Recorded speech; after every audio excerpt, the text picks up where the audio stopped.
Súťaž Štúrov Zvolen dáva priestor žiakom základných a stredných škôl na to, aby sa zdokonalili vo svojom rečovom prejave. V Spišskom kultúrnom centre a knižnici sa tento týždeň konal jej 36. ročník. V podstate táto súťaž pripravuje aj možno budúcich moderátorov alebo redaktorov, teda mladých ľudí, ktorí sa budú venovať hlavne práci, kde potrebujú rozprávať a potrebujú niečo uvádzať alebo komentovať. Súťaž prebieha v troch kategóriách. Je to prvá kategória mladší žiaci 4. a 6. ročník, potom druhá kategória 6. 9. a tretia kategória sú stredoškoláci.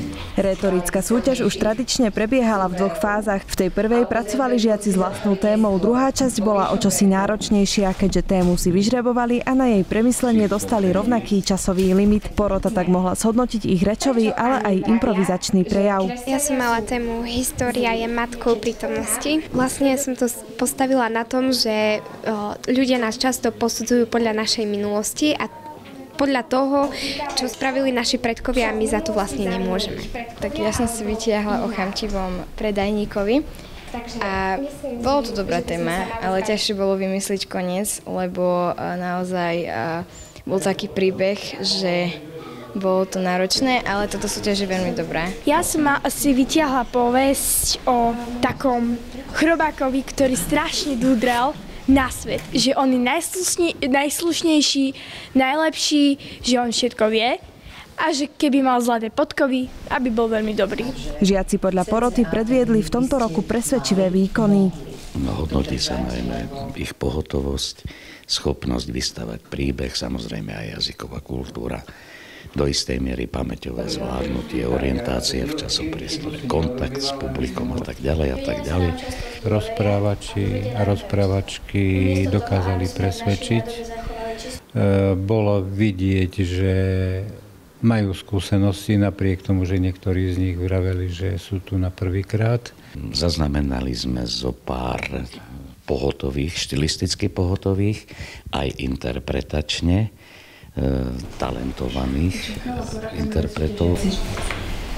Náš svet je plný ľudí, ktorí majú rozličné vlastnosti.